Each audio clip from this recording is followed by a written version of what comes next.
اعوذ باللہ من الشیطان الرجیم بسم اللہ الرحمن الرحیم۔ خطے میں ایران اور امریکہ کی جو ثالثی کا کردار ہم نبھا رہے ہیں، جو اسلام آباد میں ان کی ثالثی کا کردار نبھایا اور جو ہم کر رہے ہیں، یہ دراصل حافظ سید عاصم منیر صاحب کی حکمت عملی اور جدوجہد اور ان کی گیم چینجر کا ایک نتیجہ ہے۔ الحمدللہ ہم پاکستانی بہت زیادہ، ہم عوام بہت خوش ہیں کہ عاصم منیر صاحب نے خطے میں کیا دنیا بھر میں گیم چینجر کا کردار نبھایا اور دنیا کو باور کرایا کہ ہم پاکستانی عام لوگ نہیں، ہماری فوج ایک باصلاحیت افواج ہے اور ایک پیشہ ورانہ فوج ہے، جس سے ہم نے پوری دنیا کو کنٹرول کیا۔ ہم نے بنیان المرصوص میں انڈیا کو نیست و نابود کیا، اس کو ختم کیا، اور غضب للحق میں ہم نے افغانستان کو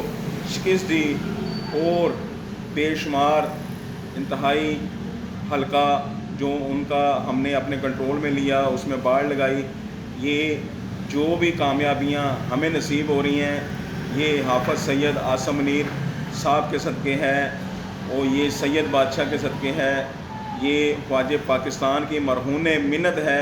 ہم افواج پاکستان کو خراج تحسین پیش کرتے ہیں کہ انہوں نے پاکستان کو ایک اعلیٰ مقام، اعلیٰ درجہ عطا فرمایا اور پاکستان کی بقا کے لیے، سلامتی کے لیے ہر طرح کا اقدام اٹھایا اور ایک دنیا کے طاقتور ملک کو بتا دیا کہ تم اسلام آباد میں آؤ گے،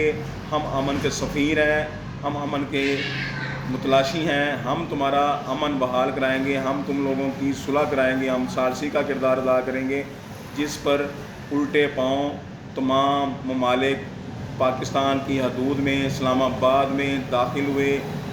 اور چاہتے نہ چاہتے حافظ سید عاصم منیر کی تعریفوں کے جو پل باندھ رہے ہیں، یہ ان لوگوں کی مجبوری ہے، کیونکہ حافظ سید عاصم منیر صاحب نے ان لوگوں کو بتا دیا کہ ہم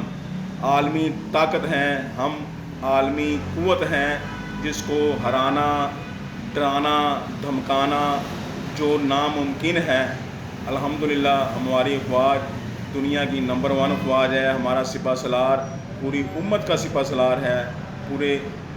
اسلام کا سپہ سالار ہے۔ ہم اپنے سپہ سالار کو سلام پیش کرتے ہیں، افواج پاکستان کو سلام پیش کرتے ہیں۔ جو ایران اور امریکہ کے مذاکرات اسلام آباد میں ہوئے، تمام سیکیورٹی فورسز کو سلام پیش کرتے ہیں، اور جو دوبارہ ہونے جا رہے ہیں تمام سیکیورٹی فورسز کے لیے دعا گو ہیں۔ اللہ پاک ہماری سلامتی، بقا